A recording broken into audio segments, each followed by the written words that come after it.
Hey there, mystery lovers! Today, we've got a story that's straight out of a Hollywood movie, except it's 100% real.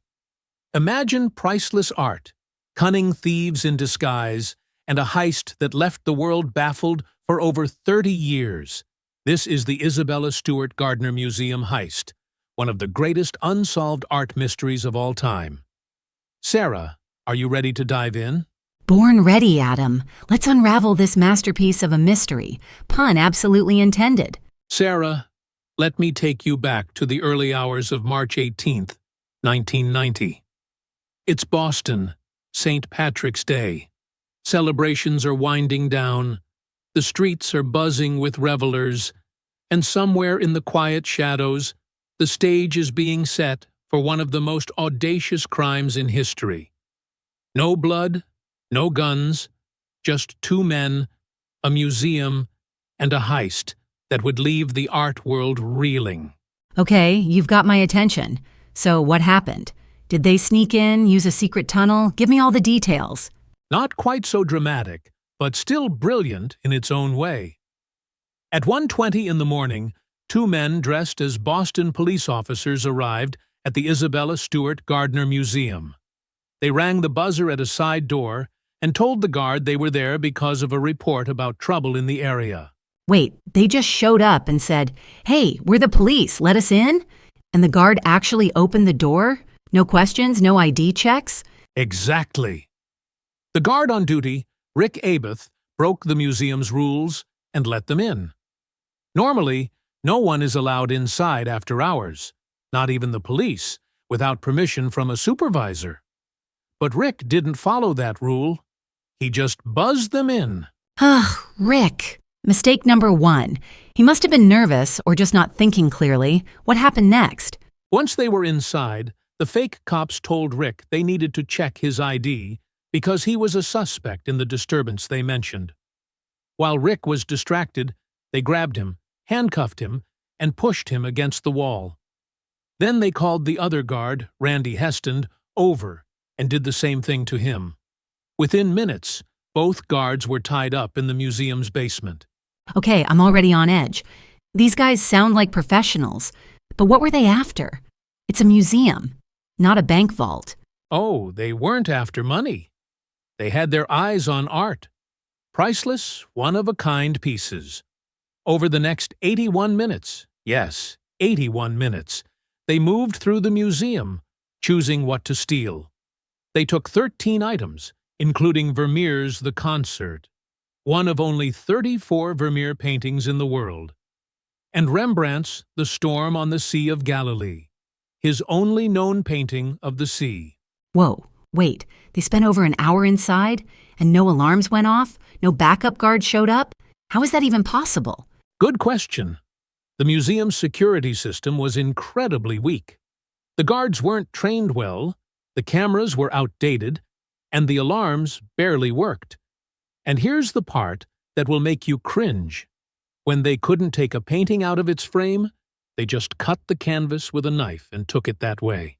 Adam, that's just heartbreaking. Cutting a Rembrandt? That's like ripping up the Mona Lisa. These guys weren't just thieves, they were destroyers of art. I know, it's awful. But they didn't stop there. They also took sketches by Degas, a Chinese Gu from the Shang dynasty, and Chez Tortoni by Manet. Altogether, their haul was worth $500 million. And then, just like that, they loaded everything into a car and disappeared.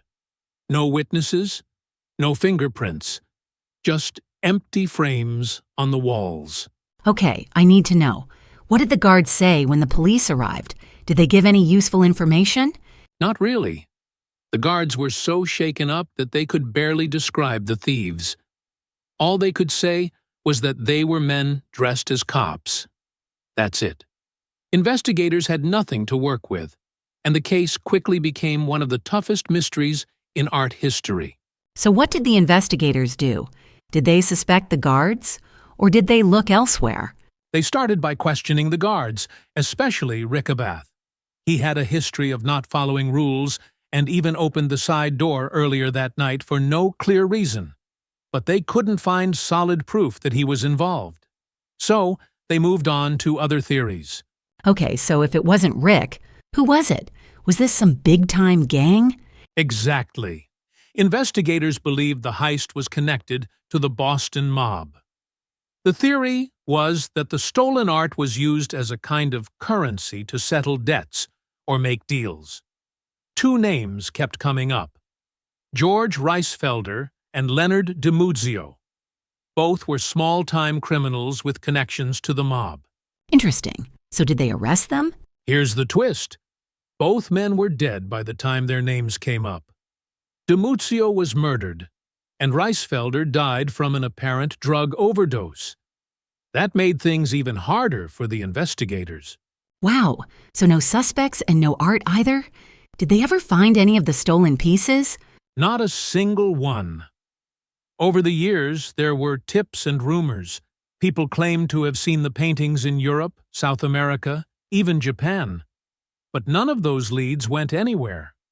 Some experts believe the art is hidden in a private collection, while others think it might have been destroyed to cover the thieves' tracks. Destroyed? No, I refuse to believe that.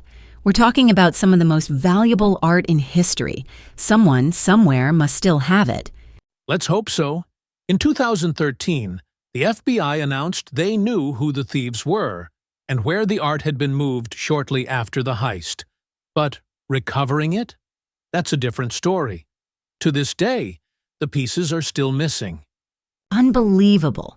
So the thieves are gone, the art is still missing, and we're left with empty walls and a lot of unanswered questions?